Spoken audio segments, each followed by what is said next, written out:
Hey everyone, this is Rachel and I'm here with another process video. Today I'm going to be working with Amy Tangerine's Oh Happy Life, and this happens to be the first time I'm working with it.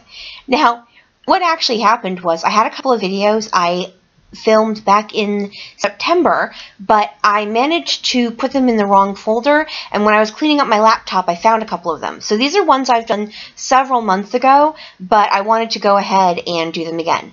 This one happens to be using a sketch put out by Paper Issues for a challenge they were having. So I did want to make sure you saw the sketch that they put out. So what I'm doing is choosing my papers for the crisscross pattern paper that's in the design, and I know the angles I wanted it to have, so I'm using the opposite side of what I'm actually going to use, but I just wanted to see what the angles ended up being. So I look at it and right away I'm like, I don't want it all the way at the top like it is in the sketch. So I decided to pull it down about 1.5 inches, 2 inches, and what I'm going to do instead is have this yellow stripe paper and my notebook punch to create a border at the top. And I'm also going to use that red arrow word issues today, sorry folks, that red arrow branding strip as well as that notebook punch. I did cut that out because I have to keep the notebook punch close to me, because the one thing with a notebook punch is it does take a little concentration and lining up to make sure you don't end up with a wonky notebook edge punch. Punched edge? Not quite sure what the right one is there. Let's think about that. So now I pull out this black and white print with the botanical design on it, but I really, really, really adore the multicolor polka dots on the back side, and I think that would make a great border piece. So I decided to pull out my older trimmer and gut that paper so I can use that later on for another layout. So once I choose that, people are often concerned about what's a good way to use multiple pattern papers on one layout. And for me, my, rule of thumb would be that you want to vary both the patterns and then the size of the patterns and also what colors you're choosing. So I start off with this medium size black and white print, and that's what I'm going to start with. And for some reason I decided to check out what those stickers look like. I have no idea why. But once I choose that, what I'm going to do is go back and forth using one color print, like a black and white, which I know is 2 colors, but it kind of, when your eyes flow over it, it kind of goes as a gray. And that's just the way, to me, it's how it works. And then I go for a multicolor polka dot because I've got it resting against that black and white. And then after I do the multicolor polka dot, I'm going to go back to a single color pattern paper.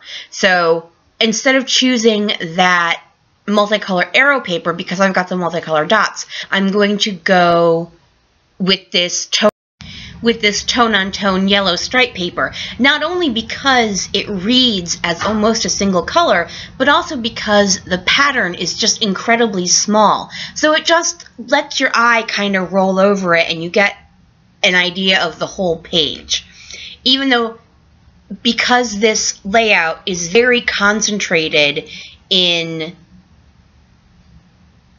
different pattern papers, but they're all in one little area of the page. Sorry, lost track of my word there for a second. My last layer is going to be this tone-on-tone blue. Now, because that's the last one, but it's going to rest on that giant multicolor zigzag, I needed another piece of pattern paper that wasn't going to compete with that one. So what I'm doing now is just getting this arrow branding strip attached to my, sorry, my cat decided to come up and see what I'm doing, attached to the yellow notebook paper. And I'm not one for ruffling my layout. I know lots of people like to pull up, especially once they've sewed, they like to pull up pieces, and that's fine. I think it looks great. It's just not something I normally do. My one exception is when I use my notebook punch. For some reason, I always have to ruffle that punch edge of the paper because it's like a brand new notebook. No. It has to be like a tattered notebook. That's a personal preference that is whatever floats your boat and whatever's going to work for you. So I'm happy with the way things are looking right now. So I'm going to go ahead and just get everything down. And of course I can't possibly get it down right and straight the first time. So we're going to yank that sucker back up and go for another shot. It's still not perfect, but I'm happy with it, so I'm just going to trim that bit that was hanging off with my trimmer and go ahead and start. Oh, before I do that, in the sketch, there are some pretty heavy splotches, so I'm going to go ahead and use a black, even though there really isn't very much, or really any black on this entire layout. I am using Shimmer's Vibes, and I believe that's called Before Dawn, and that's kind of their black color. It's not like a true deep black, it's more like a grayish black, but I really like it. So now I do have to warn you that my dog and cat knock into my camera in a little bit and knock it off kilter. I noticed that they knocked into it. I did not notice they knocked it off kilter. Luckily, almost everything in this layout happens in the top third, so you really only miss one itty-bitty thing. Now, all of the pieces in the Amy Tangerine ephemera pack that are acetate, all have a little cover thingy on them, and it takes me a very long time, and there it is. Now here's the thing, I noticed that they knocked into it, so I'm going to write you a little note saying it was the dog and cat. I do not notice how off kilter it goes, so I apologize for that.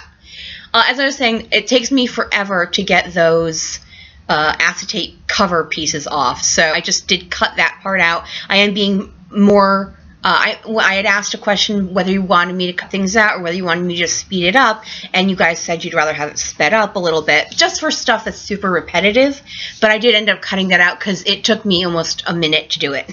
I will be completely honest. So I go ahead and use as I said, the acetate piece that has the palm trees on it, because my nephew's in Florida, and when else am I going to use a palm tree die cut piece? So I'm sorry, I'm saying and a lot. I apologize. I did the journaling on that die cut that came as part of the die cut pack, and it's just about, he's a goofy guy, and he's happy-go-lucky, and I just, he happened to pose for this photo wearing his hat or visor upside down, and his hair was all cockeyed, and he's, flashing a backwards peace sign, or I don't actually know if it's a peace sign or if it's something else. So, anyways, I added another acetate piece that says Adventure, that has an arrow, and now I'm starting to work on my title. So I decided to pull from the Amy Tangerine thicker words that came with this set, the words wild and crazy, and then the word you, which is from the die cut set. So this ampersand happens to come from a Freckled Fawn blooper kit, as do these arrows that are glittered, and I happen to have just received that probably like the day before I started this layout, so I'm like, oh yes, I have those, I'll use those, because they happen to be right in my mind. So I'm going to put the arrows below that arrow that says Adventure, and then above the word wild in my title, trying to keep everything in the upper half of this layout, just because that's the way it is in the sketch. Now, I also add some of these little mini icon puffy stickers that came with the Amy Tangerine Oh Happy Life line. And what else do we have? Oh, you are going to miss the word you. The word you does go right below those arrows at the bottom, but there will be close-up photos at the end, and so you can see the way it looks. And there's also a still shot of the entire layout at the end, so you'll definitely be able to see what the entire layout looks like. So again, I do apologize for my goofiness in not noticing that it got completely knocked off base. All right, I'm just gluing down that ampersand and putting a little bit of weight on it with my ATG, making sure it'll stay down, and I'm just going to clean up, and that's going to be it for me today. Thank you guys so much for joining me. Oh yes, I do add that one asterisk from the Amy Tangerine set, but that's it. Thank you guys so much. Have a great day. Flip me a thumbs up if you can. Bye!